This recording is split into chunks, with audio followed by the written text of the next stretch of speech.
Welcome to SDH's coverage of everything going on in the USL League Two in the South Central, which means we take a peek at Birmingham Legion, East Atlanta FC, SSA, Dothan United, Asheville City, Tennessee SC, and Athens United, since we are officially in a no-dilly-no-dally zone. Let's take a peek at the last 7 days and get you squared away with where we are when it comes to the standings.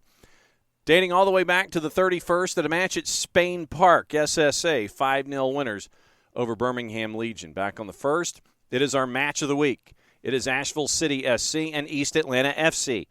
Here's your highlights, courtesy of our friends at Asheville City, their own selves, and their social media, as well as USL League Two. Worse when you try to make up for your mistake. Precisely. He walked himself into that by trying to dribble out of the back, and that was the immediate reaction from the coaches over here as I glanced over after that play. It's not the first time he's giving it away trying to come out from the back. And now he's got to be careful on that yellow too. Gavin's gone off of his feet. It's Morales with the distribution. Floating ball, back post. Knotted up, not away. The volley low. Is trapped down, trying to get space for the shot, and it creeps into the back of the net. East Atlanta with a stunner as they go up 1-0. For Amiche, edge of the box. One touch back into the box. The looping ball, back post. Oh my goodness, it's just a touch of brilliance from Kemi. How dare you? And that's why he's back in the lineup. Let's take a look at that again. The short corner, and if you give Kemi a little bit of room, that's what's going to happen. Just a cheeky little chip beats Blake, tucks itself into the corner of the net. My goodness, what a touch of class. That really was something special. Kemi's got moves. He's got counter moves. He's got counter moves. And that's when his first one isn't embarrassing you enough. I mean, he's really such a gifted and talented player, and I mean, he's done it at a fully professional level, so maybe you say it's no surprise, but I just see it as a treat that he is doing it in a blue shirt for Asheville City. Touch from Shelton all the way back for Blake. Blake, one touch, had to get it away quick, and it's a bad distribution, pushed forward. Amiche makes it 2-1 Asheville City. The brace from Kemi Amiche, the brilliant left foot of the Asheville City legend, and Asheville goes up by 1. And for a minute there, I thought it was going wide, not gonna lie. But a great look by who was that, number 9? Yeah, Robles unselfish with the ball. And it looks like Jeffis is pushing up a little bit. Jeffis and Davidson now will be the players who can fill in that hole where Carlson was sitting underneath the striker. But you've now got 3 players with a little bit of a more defensive attitude. None of them are really pure number 10s, whereas Carlson is always going to be more of that number 10 player. Curling ball, bounce it up, it comes off of an arm, and a pointing to the spot, Asheville City given the penalty. Robles with Blake on the line. Everybody set, everybody outside of the box. The official giving the final instructions. We await the whistle blast. Robles lines it up and runs it up and makes it 3-1 Asheville. The third of the season for Robles, and it gives Asheville the 2-goal lead. Big come-from-behind win for Asheville City, shutting down East Atlanta in the second 45 minutes, so big 3 points there for the home side. Tennessee SC at home lost to Dothan United 2-1 on the first, and then 4 days later, Dothan United would have to travel from Nolensville Stadium to Clark Central. So basically, Nolensville Stadium, back home, back north, unless they stayed, which I don't know if they did, but they would lose 1-0 at Clark Central to Athens United, which would lay things out for us on the first. And on the 6th, and Asheville City would beat Birmingham Legion at Spain Park on the 6th on Thursday by the final of 3-1. So that sets up where things are in the standings in the South Central at this particular point of the schedule.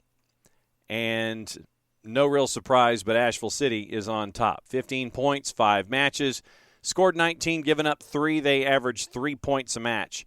so far this year. Dothan United second with 10 points, 1.67 points per match in 6 matches, 3-2-1 on the board. A lot of folks with 4 points on the board, but Athens United's only played 3 matches, so that's why they are in third on the points per match average at 1 1/3. East Atlanta and Southern Soccer Academy both 1 point each through 4 matches. Legion, they have 5 points in 6 matches with a record of 1-3-2, and Tennessee SC has 3/4 of a point per match, 3 points in 4 matches. And so that's where things are right now with the activity in USL League One. So you got to hear the match of the week before we get you into the matchups coming up for the next 7 days. It's time to take a tour of SSA and the Swarm and catch up with their USL sporting director, Garreth Barker, in his appearance on Soccer Down Here. All right, so we'll hot tag. Bring in Garreth Barker from SSA. Good morning, Garreth. Good morning, sir. How are you? Doing all right. Wanted to catch up with you because it's a really busy weekend for you, but what I want to do in starting things off was discuss some news that came across the pike, a little bit ago. And I know that we're going to be spending a lot of time with what's going on overseas with Prem and Proper. There's a lot of news this morning, and we were going to talk about it after you're gone, but it ties into what's going on with you and SSA. You're undergoing a color change and an association that's going to be different. Very, very cool stuff. Tell me about it. Okay, so our senior executive, Simon Davey, obviously had quite a distinguished playing and managerial career in England, and he knows and met and his colleagues with quite a senior person at Brentford Football Club. Simon's met with them on quite a number of times. They've been here, high-level representation. Simon's been over there, and it was something that he's looked at for quite a while now. And the ambition is to have, a one, at least the USL 1, and underpin that with the USL 2 and the respective academy programs. And hence the relationship that Simon's garnered with Brentford, which is exciting for us. I think that they probably see something in the market, and obviously for us, it's a tie-in with a Premier League club, and hopes and aspirations to have a really strong working relationship with those guys based on the contacts that Simon has at a very high level there. So, for those that don't know, how long did all of these conversations take? Any idea before it came from like day one until where it is now, where folks are seeing red now when they look at SSA? I mean, there's certain things in there that I think are Simon's questions, really, and that may be something separate that you do with Simon. Absolutely. So I want to be very, very careful on that. I've learned a lesson in professional football in the past, and I don't know some of the answers as well. But I know that Simon has had the ambitions for this for years. This isn't weeks or months. This is years.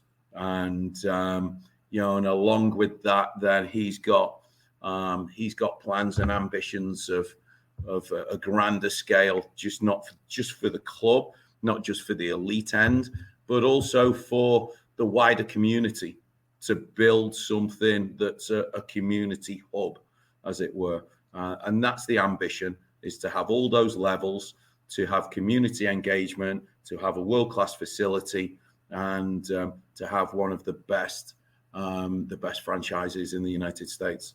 So when you look at what is going on there now at SSA, from day one when you walked in the door to where things are now, what has it been like for you to see the Southern Soccer Academy grow, not just in stature and in numbers and participation, but what has it been like to see SSA grow as a part of the footprint of what's going on here in the Southeast?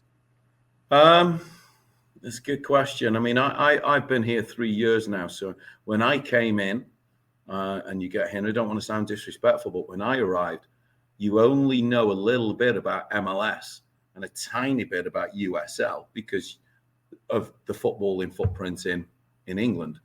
So I came in, and it's been, I would say, year on year, 50% growth. We've added extra teams, extra academy teams. They were friendly fixtures. So just the under 20s now, we have competitive leagues for the U20 games, both on the ladies' side and the men's side.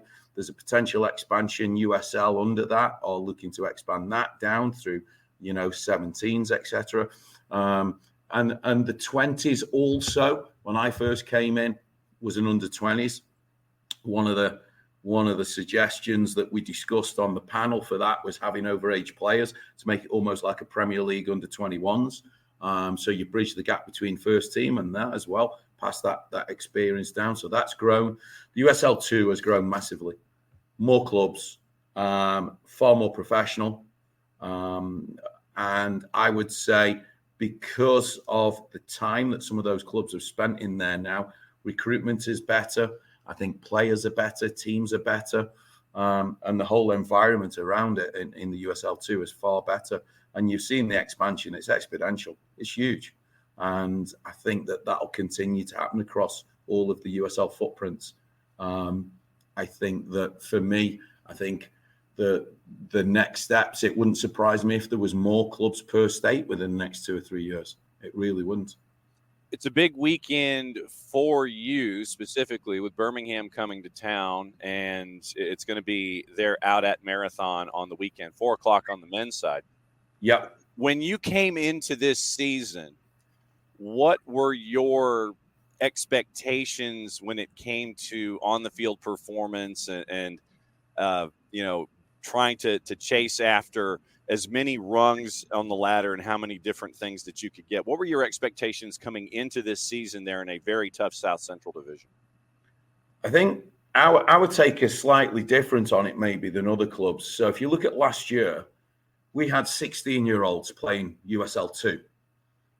Stephen played, who moved to Atlanta United, Stephen Herlock. We had Thomas Klein play. And then we had U19s play. Caleb played, Geordie played, Chase played before they all went off to college. So for us, it's not just about the position within the league. We're also looking at a level of progression and providing that footpath through the club. So, for example, the first team trained with the under 20s 2 days ago on Tuesday. And straight off that, then, we're going to invite one of those 17, 18-year-old boys to come into training with the USL 2 with a mind to hopefully getting him involved. At the weekend, we're going to have, we're going to have 05s playing, and there's a chance that we're going to have an 06 in the lineup at the weekend as well. So for us, it's also looking at the points, but it's also looking at what we can provide as a viable footpath for the whole of the club. And when we built the performance pyramid, what we wanted to do over the course of sort of 4 years, 5 years, was promote internal players rather than look at player migration. So, for example, we've got players this year that were in the MLS with Simon. They went through 4, 5, 6 years with Simon. They have been around the under 20s in the USL, played some minutes in the first team last year, gone off to university, come back to us this year as part of the SSA family and gone back in again. So Caleb Johnson was with Simon, I think probably from under 10s all the way through 19s. Last year, played USL in his last year SSA, he played USL under 20s, won the Academy Cup with his team. Played some minutes in the USL 2. He's gone to university and he's then come back and he's already played in USL 2. So we have one eye on that process as well of providing that. And we want to be competitive. We want points, but also keeping one eye on the fact that we want to show our membership that at a club, there's viability, that these players come all the way through the pathway. So that's something that's key for us, as well as being competitive, fielding competitive teams in all four of the strands, and see where that takes us in terms of tables at the end of the season. Garreth Barker, the USL Sporting Director for the Southern Soccer Academy, dropping by here on Soccer's Morning Show. In the South Central Division, it's Asheville City, who is out like a house of fire right now. They've won all 4, and they've only given up 2 goals, and they've scored 16 in their first 4. Dothan United, who has hit the ground running as a first-year side. Athens United came up and bit them last night at Clark Central. And you got you and Birmingham Legion, East Atlanta, and Tennessee SC. It's a part of this division. How difficult is it for you to assemble a squad knowing that this is a sprint? And I know that when you and I saw each other for the first match of the season, for the Dothan United match, you were still waiting for folks to come in to integrate. How difficult is a USL League Two season for someone who's never seen it? It's ostensibly for us college players. That's what it is. It's college players. So we're waiting for college players to get in, to travel, to arrive. And you've probably got this year, I think we had 3 days training before the first game because you've got to get them in. You don't know what conditions some of those players are in because the season was over. So it's pre-season, it's scrimmaging. You hope that when you confirm with them that, okay, you're in the squad, that they'll work on their own independently to turn up in peak physical condition, but then getting those players to play. We were 3 days in and the first game, for the draw against Dothan here. But for us, also then still waiting. So 2 of the aforementioned players that have come through our system, they don't arrive in training until Monday. 2 SSA players. We've had a centre forward arrive this morning, actually, that we've been waiting on. And so that's tough. And then around that, you get the disappointment with the other players that you register, you pay the registrations for them, and you're all set. So you dismiss other offers from other players, and then they just don't turn up. So you have to accept that as part of it. And I've learned to accept that it's difficult when a player says they're coming and then they just don't turn up because invariably you've said no to others. So you have to make sure you cover yourself positionally. But you have to accept that that's part of it. This upcoming weekend, we mentioned Birmingham coming to town. What has Study Hall been like? And I imagine that Study Hall during league play, I mean, it's got to be fast and furious for you as well. It's like one game's done, one match is done. Oh, we've got maybe 2 days to figure out how to prepare for this next team. What's it like studying for Birmingham as they're coming to town? Well, it's been easy because we played them last week. There you go. So we played them. We traveled down there to Spain High School with a doubleheader, USLW and the men's, the USL 2. The ladies played really well. They drew. There was just a slight error at the end of the game when fatigue set in, which was a shame because I thought they played exceptionally well. So they got a point on the road, and we won 5-0. The issue with that is that Birmingham's a big club. It's got a big roster, and they're probably not going to bring the same team. So, we're setting up for a fresh challenge this week in training on the assumption that they're going to bring fresh players, maybe play a different way, and that we've got to pretty much ignore what they did, but concentrate on our strengths, our players, focus on what we did well, and see where that takes us. So it's the week is concentrating on us, thinking about us, and not so much about Birmingham, because as I say, they've got a huge roster, and the way they've scheduled it, I believe that they will bring probably a different group, a stronger group, and that's our preparation this week. So for someone who has never been out to Marathon to see you play, any side, either side, could be W, could be League Two. Yeah. For someone who hasn't seen you on the road, how would you describe style of play and what you're looking to accomplish when you're out there playing in League Two? So if things are going well for SSA on the field, we are doing blank. How would you describe that? I think once you get comfortable, you can settle into a pattern of play, and we're looking to play off the back line. We're looking to control the possession, but with the idea is that we want to go forward first, sideways second, backwards last. That has to be the mindset.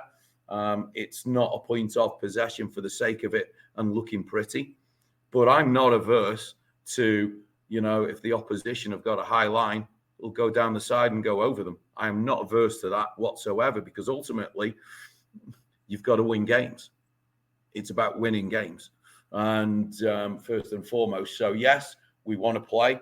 We want the players to enjoy it, but sometimes you can't do that. It depends on what the opposition do. If they're a press and it's aggressive and you can't play out, then don't try it. Don't take the risk. So it depends what the opposition do, how they play, how good they are, how good we are on the day, the surface that you're on. The quality of the surface affects what you can do as well. People think it doesn't, but it very much does. And but we want to play as much as we can, but keeping in mind that it's about getting points. So then, last question for you. Go ahead and let everybody know what's going on there at SSA on the weekend, the times, how they can wander over. Cut the promo for me and let everybody know how they can come in the door on Saturday. Perfect. So the men's team kick off at 4 p.m. The ladies are at 8 p.m. There is no charge to get into Marathon Park for the USL. It's free.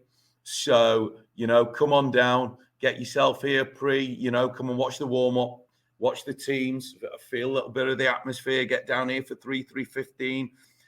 Come and enjoy it. Concessions will be open. Jason will be down here doing a live broadcast. You can marry that up, or you can listen to that online as you watch the game. We'll have PA going as well. It'll be a great day. Hopefully the weather will be fine. Just come in. There's no charge. Family-friendly atmosphere. Get the children in, and come and enjoy maybe your first game of USL 2. Now, it's a great day because you want to come and watch the men. You can get here at 3:00. That kicks off at 4. You've got the rest of the evening to yourself. If you want to come for a slightly cooler event and an evening event and come and watch the girls, brilliant. Get here for 7. Temperatures dropped. Floodlights will be on. It'll look fantastic. We'll have live commentary. It'll have a great feel to it as an evening game. And our marvelous ladies team will kick off at 8 p.m. So it's a double header. If you want to stay for both, that's great. Why not? It'd be a long day, but we don't charge to get in. Come down. There's no charge. Come and enjoy it. Come and try it. And, and you might just find out that if you come, the kids come, the family come, you just have a wonderful occasion and enjoy the soccer, particularly for the kids. The stand is very tight, so it's probably 12 feet from the edge of the field, so you can get to see it, hear it, feel it. Be a marvelous occasion. So we welcome everybody. And as I say, there's no charge. We've got plenty of parking, so come on down. Absolutely, and it's great that that SDH is a part of what's going on there at SSA this year. It is. I was there with the Dothan match, and we're all going to be all hands on deck to go see you this weekend. Sporting director for the USL side of the Southern Soccer Academy, Garreth Barker. Garreth, thanks for coming by this morning. Stay dry, stay safe, and we will see you on the weekend, my friend. Thanks for coming on. Thanks, John. Take care. Goodbye, everybody.